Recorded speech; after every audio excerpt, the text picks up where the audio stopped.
الصلاة والسلام على سید الانبیاء والمرسلین وعلى آلہ واصحابہ اجمعین اما بعد اعوذ باللہ من الشیطان الرجیم بسم اللہ الرحمن الرحیم وذکرہم بایام اللہ صدق اللہ مولانا العظیم قال اللہ تبارک وتعالی جل وعلا ان اللہ وملائکتہ یصلون علی النبی یا ایہا الذین آمنوا صلوا علیہ وسلموا تسلیما اللہم صل وسلم وبارک علی سیدنا و مولانا و نبینا محمد النبی الامی الکریم وعلی آلہ واصحابہ اجمعین الصلاة والسلام علیک یا سیدی یا رسول اللہ وعلی آلک واصحابک یا سیدی یا حبیب اللہ الصلاة والسلام علیک یا سیدی یا رحمتا للعالمین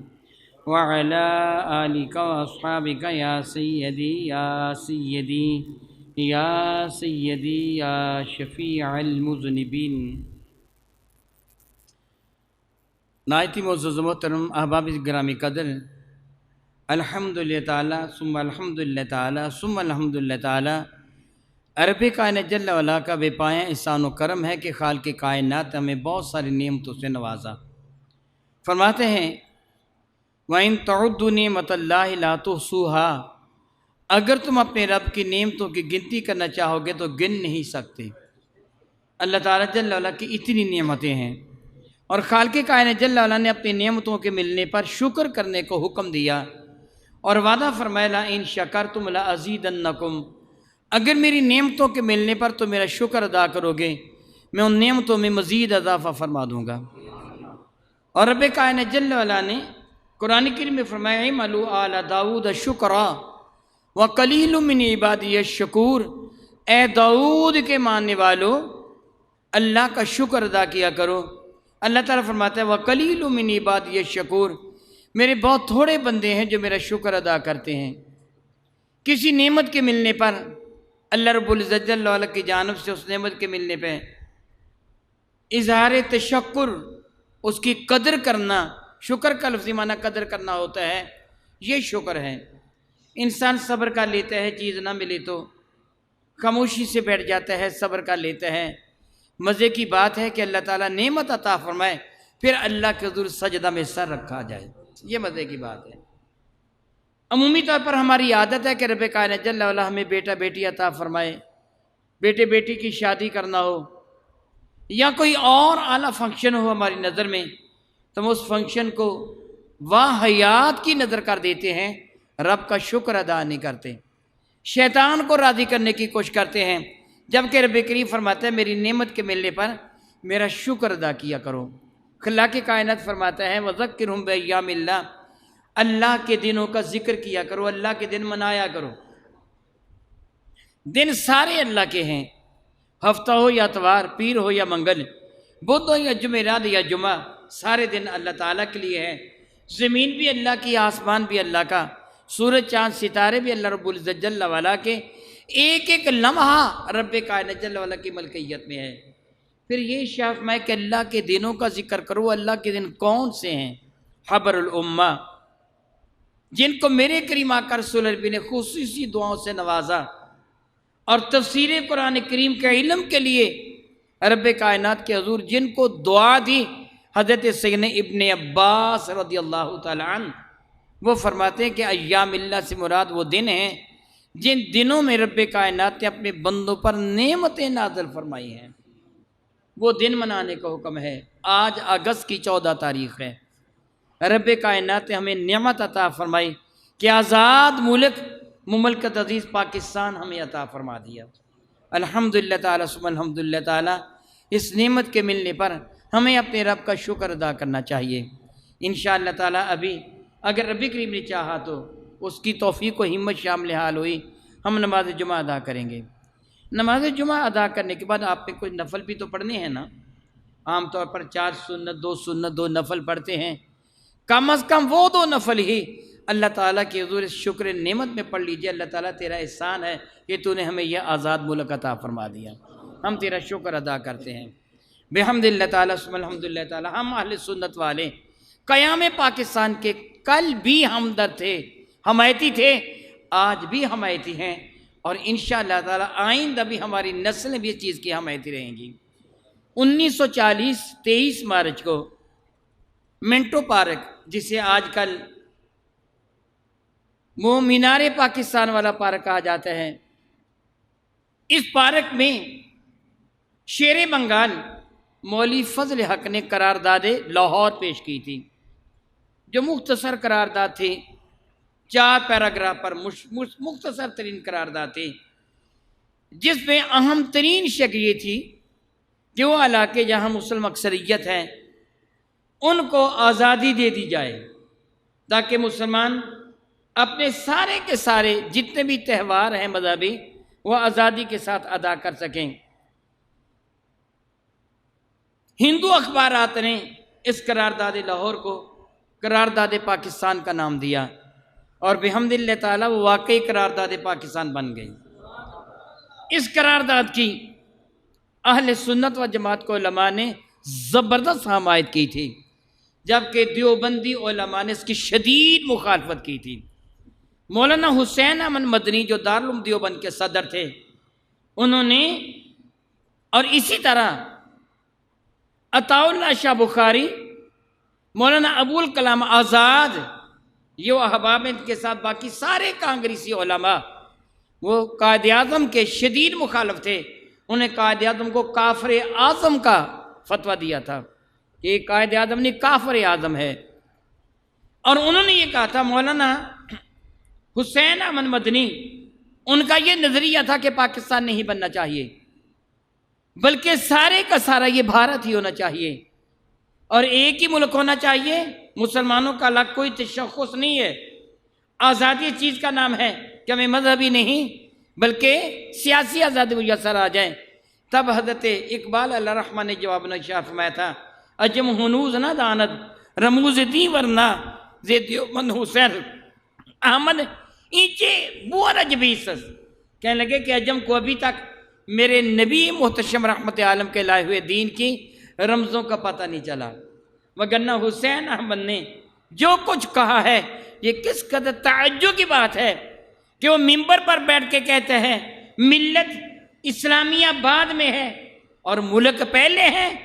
وہ کہتے ہیں کہ بمصطفیٰ برسا خویشہ کہ دی ہمعوز اگر بہو نہ رسیدی تمام بول حبیث، حسین احمد اپنے آپ کو بارگاہ مصطفیٰ میں پیش کر، حضور کا بن جا، اگر تو حضور تک نہیں پہنچتا پھر ابو لہب میں اور تم میں فرق کیا ہے۔ تب حضرت اقبال نے یہ کہا تھا، اور مخالفت اس قدر عروج تک چلی گئی تھی، مشہور خطیب عطاء اللہ شاہ بخاری جو ہرار کے لیڈر تھے، انہوں نے یہاں تک جملہ کہہ دیا تھا، ہم پاکستان نہیں بننے دیں گے، زبردست مزاحمت کریں گے، اور کہتا تھا میں نے پیشین گوئی کی ہے اور پیشین گوئی کر رہا ہوں کہ اگر پاکستان کی پے بھی بن گئی تو میری داڑھی کو پیشاب سے منڈوا دینا۔ اور جب پاکستان بن گیا، عطاء اللہ شاہ بخاری پاکستان میں آ گیا، تو کسی صحافی نے سوال کیا تھا، شاہ جی تم تو کہتے تھے کہ پاکستان نہیں بننے دیا جائے گا، یہ کفرستان ہے، نہیں بننے دوں گا میں، لیکن اب بن گیا، تم بھی آ گئے ہو تو کیوں آئے ہو پاکستان میں؟ اب جانتے ہیں جو آپ کیا تھا، ممبر مصطفیٰ کریم پہ بیٹھا ہوں، بات کرنے والے نہیں ہے، جو اس شخص سے کہا تھا کہ کبھی جوان مجبور ہو کر کنجری کے پاس بھی آ جاتے ہیں، میں اسی طرح پاکستان میں آیا ہوں۔ سوچیے ذرا ان لوگوں کا نظریہ کیا تھا، لیکن بحمد اللہ تعالیٰ ثم الحمد اللہ تعالیٰ پاکستان بنانے میں سنی علماء کا اہم ترین کردار ہے۔ سنیوں نے زبردست حمایت کی تھی، اور مسلم لیگ کی حمایت میں جا بجا سنی کانفرنس سے منعقد کی تھیں، اور اعلان کیا تھا، اگر یاد رکھیے حضرت قائد اعظم بھی پہلے کانگریس میں شامل تھے، قائد اعظم بھی پہلے کانگریس میں ہی شامل تھے، لیکن ان سے اختلاف کہ پاکستان بنانے کے لیے آپ الگ ہو گئے تھے کانگریس سے، چونکہ کانگریس میں پہلے شامل تھے پھر یہ کانگریس سے الگ ہوئے، اس لیے سنی علماء نے اعلان کیا تھا اگر بالفرض مسٹر جناح قائد اعظم محمد علی پاکستان بنانے کے مطالبے سے انگریز کے دباؤ کی وجہ سے دستبردار بھی ہو جائیں گے، ہم سنی علماء انشاءاللہ پاکستان بنا کے رہیں گے، ہم اپنی جانوں کو قربان کریں گے، اپنا مال قربان کریں گے، اور پھر پاکستان کی حمایت میں پورے انڈیا میں جا بجا کانفرنسیں منعقد ہوئیں جن کا نام سنی کانفرنس رکھا گیا۔ میں ان میں سے چند بڑی بڑی کانفرنسیں جو منعقد ہوئی تھی ان کے نام لیتا ہوں۔ پورے ہندوستان میں ایک تحریک چلی تھی اور الحمدللہ تعالیٰ سنیوں نے چلائی تھی۔ یہ جو آپ نعرہ لگاتے پاکستان کا مطلب کیا؟ یہ سنیوں کا نعرہ ہے، یہ نعرہ سنیوں کا ہے۔ کہ آپ جانتے ہیں کہ پاکستان کا جھنڈا جو ڈیزائن کیا یہ کس سے کیا تھا؟ پتہ ہے آپ کو؟ اور آپ یہ بھی جانتے ہیں کہ پاکستان کے جھنڈے کے کتنے رنگ ہیں؟ یہ اچانک بنائے گئے ہیں، یہ ایک سوچی سمجھی اسکیم کے تحت ہے، اچانک نہیں بنائے گئے۔ اس کا سبز رنگ آپ جانتے ہیں کہ چیز کی اتنا شاندہی کرتا ہے مسلمانوں کی، اور سفید رنگ غیر مسلموں کی۔ اس جھنڈے کا ڈیزائن سید امیر قدوائی نے بنایا تھا، وہ صحیح العقیدہ سنی مسلمان تھے۔ اور آپ یہ سن کر حیران ہوں گے کہ جب مملکت عزیز پاکستان میں سنیوں کی سیاسی جماعت، اب جس کے رہنما مولانا شاہ نورانی تھے، جب یہ مرض وجود میں آئی ہے تو سید امیر قدوائی جمعیت علماء پاکستان کے نائب صدر تھے اور سید حامد سعید کاظمی ملتان شریف والے وہ اس کے سیکرٹری جنرل تھے۔ یہ ہیں پاکستان بنانے والے۔ اور پاکستان کے نام کی تخلیق کس سے کی تھی بھلا؟ چودھری رحمت علی خالص العقیدہ سنی تھے۔ سنیوں نے پاکستان بنایا ہے۔ اور پورے انڈیا میں سنیوں نے جو کانفرنسیں منعقد کی تھیں ان میں بڑی بڑی کانفرنسیں: سنی کانفرنس مراد آباد، نمبر 2 سنی کانفرنس بدایوں، نمبر 3 سنی کانفرنس پپون شریف، نمبر 4 سنی کانفرنس اجمیر شریف، نمبر 5 سنی کانفرنس شاہ جہاں پور، نمبر 6 سنی کانفرنس کراچی، نمبر 7 سنی کانفرنس بنارس۔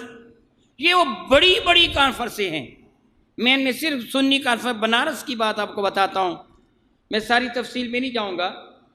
سنی کانفرنس بنارس میں 500 جید قسم کے پیران اعظام نے شرکت کی تھی۔ پورے ملک سے جو بڑے بڑے پیر صاحبان تھے، بڑے بڑے گدنشین، انہوں نے شرکت کی تھی۔ 7,000 کے قریب جید علماء نے شرکت کی تھی۔ 2 لاکھ کے قریب سنی غیور مسلمانوں نے اس کانفرنس میں شرکت کی تھی۔ 3 دن تک یہ کانفرنس ہوتی رہی تھی۔ 27 اپریل سے لے کے 30 اپریل سن 1946 کو یہ کانفرنس منعقد ہوئی تھی۔ اتنا تک کانفرنس رہی تھی۔ اور آپ سن کر حیران ہوں گے، اس کانفرنس کے صدر سید محمد کچوچا شریف والے، وہ محدث کچوچوی تھے۔ اور اب جانتے ہیں کہ اس کے سیکرٹری کون سے سیکرٹری جو اعلان کرتے تھے، قراردادیں پیش کرتے تھے؟ یہ قرآن مجید فرقان حمید عموماً مساجد میں پایا جاتا ہے۔ یہ قرآن کریم آپ جانتے ہیں خزائن العرفان، ترجمے کا نام کنز الایمان ہے اور اس کی تفسیر کا نام خزائن العرفان ہے۔ ترجمہ کیا مولانا شاہ احمد رضا خان بریلوی نے۔ مولانا احمد رضا خان بریلوی نے، بیمار تھے مولانا احمد رضا خان بریلوی۔ مولانا سید محمد نعیم الدین مراد آبادی ان کے شاگرد خاص اور ان کے بڑے خلیفہ ان کی خدمت میں حاضر و عرض کیا کہ حضور قرآن مجید فرقان کا ترجمہ ہو جانا چاہیے۔ تو مولانا احمد رضا خان رحمۃ اللہ تعالیٰ وہ صاحب فراش تھے، بستر پر لیٹے ہوئے تھے، حالت غیر تھی۔ فرمانے کے قبلہ شاہ صاحب سید صاحب ایسے کریں، فقیر ترجمہ لکھواتا جاتا ہے، اب لکھتے جائیں۔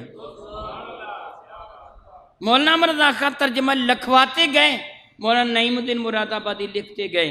پھر اس پر حاشیہ مولانا نعیم الدین مراد آبادی نے لکھا، یہ قرآن پاک جس کی تفسیر، یہ خزائن العرفان کنز الایمان، یہ جس شخصیت نے ترتیب دیا مولانا نعیم الدین مراد آبادی، وہ اس کانفرنس کے اسٹیج سیکرٹری تھے۔ اب جان سکتے ہیں کہ کتنے بڑے بڑے علماء اس کانفرنس میں شامل تھے۔ اس کانفرنس میں انہوں نے قرارداد پیش کی تھی جو بال اتفاق تسلیم کر لی گئی، وہ پاکستان کی حمایت میں تھی کہ ہم اپنی جانیں قربان کر دیں گے، اپنی اولاد کو قربان کریں گے، اپنا سب کچھ قربان کریں گے، اور انشاءاللہ تعالی جل وعلا پاکستان بنا کے رہیں گے بحمد اللہ تعالیٰ ثم الحمد للہ تعالیٰ۔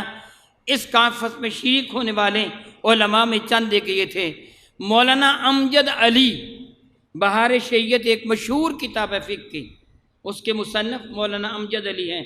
مولانا امر رضا خان کے خلیفہ یہ بھی اس کانفرنس میں شریک تھے، مولانا مصطفیٰ رضا خان مولانا امر رضا خان صاحب کے بیٹے یہ بھی شامل تھے، اسی طرح مولانا عبدالعلیم صدیقی مولانا شام النورانی کے ابا جی یہ بھی اس کانفرنس میں شامل تھے، مولانا عبدالحامد بدایونی بڑے مشہور عالم دین ہیں یہ بھی اس کانفرنس میں شامل تھے، سید آل رسول بہت بڑی گدی ہے پیران اعظام کی سلسلہ علیہ قادریہ جس پہ میں بھی جس سلسلہ کا بیت ہوں آپ میں اثر ہے اسی گدی کے ساتھ تعلق رکھنے والے ہیں، سید ابو البرکات اور سید ابو الحسنات یہ دونوں بھائی ہیں۔ آپ دادا صاحب رحمۃ اللہ تعالی علیہ کبھی حاضری دینے کے لیے جاتے ہیں تو دادا صاحب کے مزار کے قریب آپ کو ایک قبر نظر آئے گی سید ابو الحسنات کی، یہ وہ صاحب ہیں، انہی کا دارالعلوم حزب الاحناف ہے داتا صاحب سے باہر۔ یہ دونوں بھائی سید محمود رضوی یہ ان کے والد صاحب ہیں، ایک چچا جان ہیں، سید ابو البرکات سید احمد اور سید ابو الحسنات یہ بھی اس میں شامل تھے حزب الاحناف والے۔ خواجہ قمر الدین سیالوی رحمۃ اللہ تعالی یہ بھی اس کانفرنس میں شامل تھے، پیر عبد الرحمن برجونڈی شیخ والے یہ بھی اس کانفرنس میں شامل تھے، پیر امیر الحسنات یہ بھی اس کانفرنس میں شامل تھے، اور خواجہ قمر الدین سیالوی ان کی میں بات آپ کو عرض کرتا ہوں۔ الحمدللہ تعالیٰ ثم الحمدللہ تعالیٰ ثابت قدمی کسے کہتے ہیں؟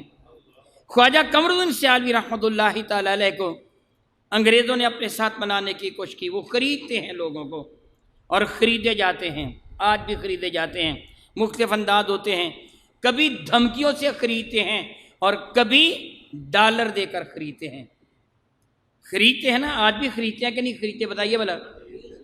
خریدتے ہیں۔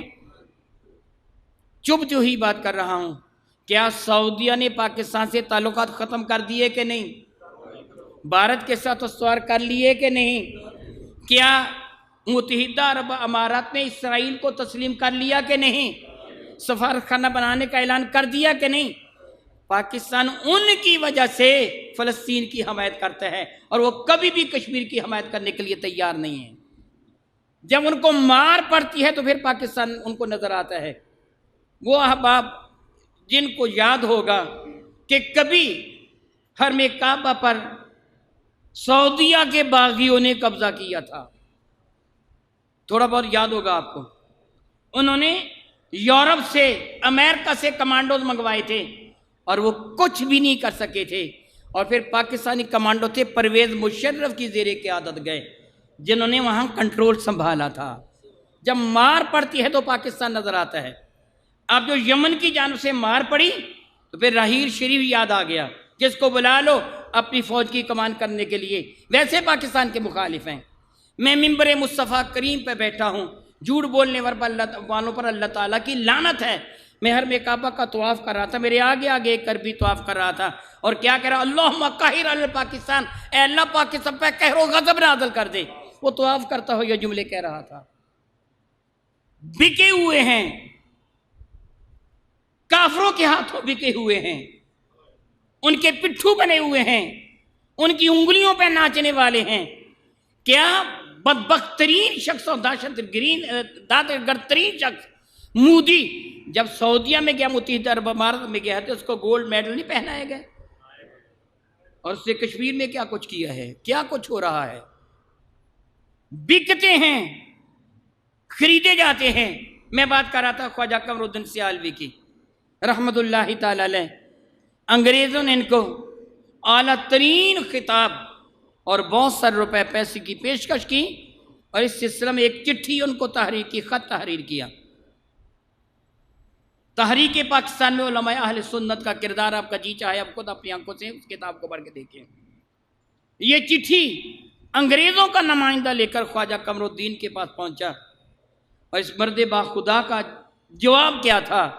اس سے کہا کہ حضور آپ کی خدمت میں یہ چٹھی میں پیش کر رہا ہوں، گورنر جنرل کی طرف سے آپ کے لیے اعلیٰ خطاب بھی ہے اس چٹھی میں، اور بہت ساری دیگر مراعات بھی۔ خواجہ صاحب نے پڑھے بغیر اس کو آگ لگا دی، نظر آتش کر دیا، میں چٹھی کو پڑھوں گا بھی نہیں، تو میرا ایمان خریدنے کے لیے آئے ہو؟ جواباً اس کو گستاخی خیال کرتے ہوئے خواجہ صاحب کو قید کر لیا گیا۔ 13 مربع سے زیادہ ان کی اراضی تھی، ساری کی ساری بحق کے سرکار ضبط کر لی گئی۔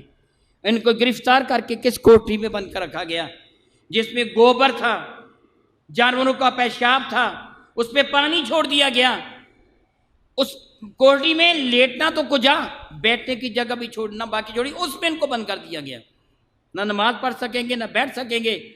بیٹھیں گے تو گندگی میں بیٹھیں گے، پانی میں بیٹھیں گے جو پیشاب ہے جانوروں کا اور گوبر ہے. کئی دن تک ان کو وہیں قید رکھا گیا، مجبور کیا گیا کہ انگریز کے سامنے سر جھکا دو. کسی شخص سے ان کے ملنے والے نے یہ کہا، حضور آپ تو عزت والے تھے، انگریزوں نے آپ کی توہین کی ہے. تو خواجہ صاحب کا جواب کیا تھا، اگر میں ایک لمحہ کے لیے سوچ لوں کہ میری عزت اللہ کے سوا کسی اور کے ہاتھ پہ ہے تو اللہ کی قسم میں مشرک ہو جاؤں گا. میری عزت کسی کافر کے ہاتھ میں نہیں، میرے اللہ کے ہاتھ میں ہے. جس کو چاہے عزت عطا فرمائے، جسے چاہے عزت نہ عطا فرمائے. کیا تم اس گندگی کو یہ خیال کرتے میرے لیے یہ بے عزتی ہے؟ نہیں، میں خندہ پیشانی سے یہ برداشت کرتا ہوں. میں نبی کا نوکر ہوں، نبی کا نوکر رہوں گا، میں ان کی نوکری نہیں کہوں گا.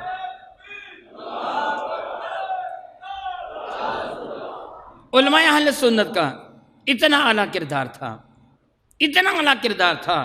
مولانا عبدالستار خان نیازی رحمۃ اللہ تعالی علیہ مسلم فیڈریشن کے صدر تھے، اور انہوں نے قائد اعظم محمد علی جناح کو ایک یادداشت پیش کی تھی، اور قائد اعظم صاحب نے مسکرا کے کہا تھا، بہت گرم آپ کی یہ قرارداد ہے، بہت گرم ہے. فرمانے لگے کہ ابلتے ہوئے دل سے نکلی اس لیے گرم ہے.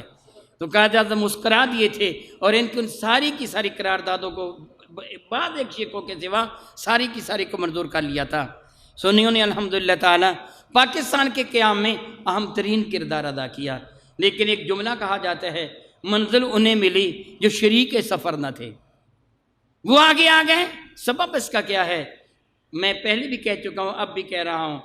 آپ یہ اچھی طرح جانتے ہیں میرا کوئی سیاسی نہ تعلق کسی پارٹی کے ساتھ ہے، نہ میں سیاست سے کوئی واسطہ رکھتا ہوں. حضرت قائد اعظم محمد علی جناح رحمۃ اللہ تعالی علیہ کو ایک سازش کے تحت ختم کر دیا گیا، فوت ہو گئے. حضرت لیاقت علی کو گولی سے اڑا دیا گیا. اس کے بعد پاکستان کے جتنے بھی صدر یا وزیر اعظم آئے ہیں وہ آپ کی مرضی سے نہیں آئے ہیں، کافروں کی مرضی سے آئے ہیں. اب یہ سارے کے سارے جانتے ہیں، آپ کے علم میں اب جانتے ہیں کہ جن کو ادھر سے آشیرواد ملتی ہے وہ آپ کا صدر یا وزیر اعظم بنتا ہے، اپنی مرضی سے نہیں بنتا. اور کافروں نے یہی چاہا سنی آگے نہ آئیں، یہ بکتے نہیں ہیں، بکنے والے آگے آئیں. اور کس قدر حیرانی کی بات ہے، کتنی حیرانی کی بات ہے. میں عموماً نام نہیں لیا کرتا لیکن ضروری ہے کہ میں نام لوں. مولانا فضل الرحمان آپ سارے جانتے ہیں کہ نہیں جانتے ہیں؟ ایک دو مرتبہ نہیں، میں نہیں جانتا کتنی مرتبہ انٹرویو دے چکے ہیں اور اخبارات پہ بیان دے چکے ہیں کہ ہم اللہ کا شکر ادا کرتے ہیں کہ ہمارے آباء و اجداد پاکستان بنانے کے گناہ میں شامل نہیں تھے. کہتے ہیں کہ ہمارے آباء و اجداد پاکستان بنانے کے گناہ میں شامل نہیں تھے.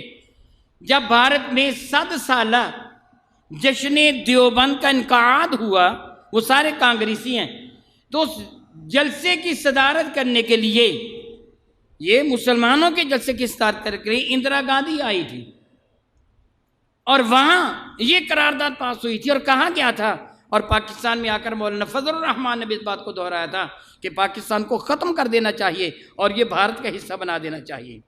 اور اس کے بعد جب مولانا حسین احمد مدنی کا بیٹا مولانا فضل الرحمان کے مدرسے کا وزٹ کرنے کے لیے آیا تھا، اس نے بھی اخبار میں انٹرویو دیتے ہوئے یہ کہا تھا کہ پاکستان کی ضرورت نہیں ہے، اس کو ختم کر کے بھارت کے ساتھ شامل کر دینا چاہیے. وہ شخص جو پاکستان کا دل سے مخالف ہے، کس قدر حیرانی کی بات ہے، کئی سال تک وہ کشمیر کمیٹی کا چیئرمین بنا رہا، جو کشمیر کا ویسے ہی مخالف ہے، جو کہتا کشمیری نہیں، یہ پاکستان بھی بھارت کو دے دینا چاہیے. جس طرح آج بھی عرب کنٹریز والے کہہ رہے ہیں کہ کشمیر بھارت کو دے دو، کشمیر کے بارے میں کوئی بات نہ کرو، پاکستان بھارت کے سامنے سر جھکا دے، جس طرح ہم نے امریکہ کے سامنے سر جھکائے ہیں، جس طرح ان کا مطالبہ ہے اسی طرح فضل الرحمان کا مطالبہ. حیرانی کی بات، اسے ہی کشمیر کمیٹی کا چیئرمین بنا دیا گیا. وہ کیا ہے؟ وہ جس طرح پنجابی میں کہتے ہیں کہ کچرا نہیں راکھی گدرا نو بٹھا دینا، کہ جو برباد کرنے والے انہیں ہی پاکستان کا فاؤنڈر بنا دیا، ثابت کرنے کی کوشش کی گئی. ایسے نہیں ہے. بحمد اللہ تعالیٰ ثم الحمد للہ تعالیٰ ہم اعلان کرتے ہیں کہ پاکستان سنیوں نے بنایا تھا، سنی حفاظت بھی کریں گے اور قیامت تک پاکستان کی حمایت کریں گے۔ یہ نعرہ بالکل صحیح ہے کہ اولیاء کا ہے فیضان۔ ہاں بتائیے کیا بلا، بلند آواز سے کہیے، اولیاء کا ہے فیضان پاکستان، اولیاء کا ہے فیضان، اولیاء کا ہے فیضان۔ یہ نعرہ اس وقت بھی چلتا تھا، بن کے رہے گا پاکستان، اولیاء کا ہے فیضان پاکستان پاکستان۔ الحمدللہ تعالی یہ نعرہ جا بجا گونجتا تھا۔ آج بھی یہ نعرہ کہ پاکستان کا مطلب کیا، الا اللہ محمد رسول اللہ، کئی لوگوں کے دل دکھاتا ہے، بے چین ہو جاتے کئی لوگ یہ نعرہ سن کر۔ یہ نعرہ سنیوں نے ایجاد کیا تھا اور ہم یہ نعرہ لگاتے ہیں، پاکستان کا مطلب کیا، محمد رسول اللہ۔ پاکستان کا مطلب کیا، یہ پاکستان کا مطلب ہے۔ پاکستان کو بنانے کا مقصد کیا تھا، افسوسناک حقیقت ہے ہم نے اس کو بلا دیا۔ ہمیں یاد نہ رہا کہ ہم نے پاکستان کیوں بنایا تھا۔ ہماری کتنی وہ بیٹیاں تھیں جن کی عزتیں برباد ہوئیں، ہماری کتنی بہنیں تھیں جن کی عزتوں کو نیلام کیا گیا، اور کتنی ہماری بہو بیٹیوں نے کنووں میں صرف اس لیے چھلانگ لگا کے خودکشی کر لی کہ وہ ہندوؤں سے، ان گنڈوں سے اپنی عزت بچانا چاہتی تھی۔ کتنے لوگ راستے میں شہید ہو گئے۔ خود میں آپ کے سامنے جو حاضر ہوں، میرے خاندان کے کئی افراد ہجرت کے دوران شہید ہو گئے تھے۔ کتنے لوگ ہیں جن کا ذکر شہید ہو گئے، اس سلسلے میں پاکستان حاصل کیا گیا۔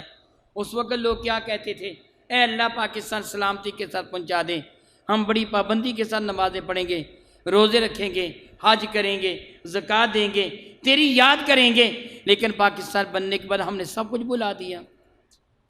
ہم نے پاکستان کو کھانا شروع کر دیا، عیاشی کے اڈے بنا لیے۔ آج یوم پاکستان ہے، لیکن ہم کس انداز سے منا رہے ہیں؟ کیا ہم اچھل کود سے، موٹر سائیکل دوڑا کر، شور مچا کر؟ یہ اللہ کا شکر ادا کرنے کا طریقہ نہیں ہے۔ جس طرح میں پہلے بھی کہہ چکا ہوں، اب بھی کہہ رہا ہوں کہ 2 رکعت نماز نفل پڑھ لیجئے، اس کے بعد بھی اللہ تعالیٰ آپ کو توفیق عطا فرمائے تو جس قدر ہو سکے اپنے رب کی عبادت شکر نعمت پہ کیجئے۔ مولا تعالیٰ تیرا کرم ہے کہ تو نے ہمیں ایک آزاد خطہ عطا فرمایا جہاں ہم اپنی مرضی کے ساتھ کاش کر لیتے، نظام مصطفیٰ کا نفاذ ہو جاتا اس مملکت عزیز میں، اس مملکت عزیز کو حقیقی معنوں میں اسلام کا قلعہ بنا دیا جاتا۔ مگر افسوس، صد افسوس کہ کافروں کی سازشوں کی وجہ سے ایسی ہو تو نہ سکا۔ انہوں نے پوری کوشش کی کہ پاکستان کو ختم کر دیا جائے، لیکن جس کا رکھوالہ خود خالق کائنات ہو، فانوس بن کے جس کی حفاظت ہوا کرے، فانوس بن کے جس کی حفاظت، فانوس وہ شمع کے گرد گرد والا شیشہ، ہوا شمع کو بجھاتی ہے، ہوا سے بچانے کے لیے ایک چمنی، ایک شیشہ اس شمع کے گرد گرد لگا دیا جاتا، اس کو فانوس کہتے ہیں۔ شاعر نے بہت خوب کہا کہ فانوس بن کے جس کی حفاظت ہوا کرے، ہوا نے ہی بجھانا تھا نا، لیکن جس کی حفاظت ہی ہوا کرنا شروع کر دے، فانوس بن کے جس کی حفاظت ہوا کرے، وہ شمع کیا بجھے جسے روشن خدا کرے۔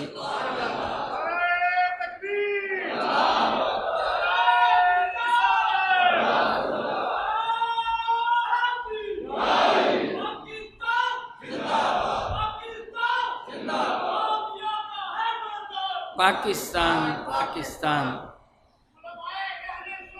زندہ باد زندہ باد زندہ باد زندہ باد زندہ باد۔ الحمدللہ تعالیٰ ثم الحمدللہ، کیونکہ علماء اہل سنت نے، مشائخ اہل سنت نے سارے کا سارا کام اللہ کی رضا کی خاطر کیا تھا، اس لیے انہوں نے شہرتیں نہیں مانگیں، پیچھے ہو گئے، اور جو مخالف تھے انہیں آگے ہو کر زمام اقتدار کو سنبھال لیا، اور آج تک وہ ہم پر مسلط ہو رہے ہیں اور کہہ رہے ہیں ہم نے پاکستان بنایا۔ میں چپتی ہوئی بات کروں، مولانا مودودی بھی پاکستان بنانے کے خلاف تھے، جمعیت علماء اسلام بھی پاکستان بنانے کے خلاف تھے، یہ لوگ پاکستان بنانے کے خلاف تھے، اور آج رسالوں میں لکھ رہے ہیں پاکستان بنایا ہی ہم نے ہے۔ یہی تصور ہی ہمارا تھا، جو قائد اعظم کو بھی کافر اعظم کہتے تھے اور علامہ اقبال کو بھی ایک مشرک اور بدعتی قرار دیتے تھے، آج پاکستان کے ٹھیکیدار بنے ہوئے ہیں۔ بہرحال میں دعا کرتا ہوں رب کائنات تو اپنے محبوب مکرم کے وسیلہ جلہ سے اس پاکستان کی حفاظت فرما، جس طرح تو نے کرم نوازی فرمائی، رحمت نازل فرمائی، ہمیں یہ آزاد خطہ عطا فرمایا، ہمیں حقیقی طور پر مولا تعالیٰ اپنے محبوب مکرم شفیع معظم رحمت کے دین متین پر پورے اخلاص سے چلنے والے بنا۔ آمین ثم آمین۔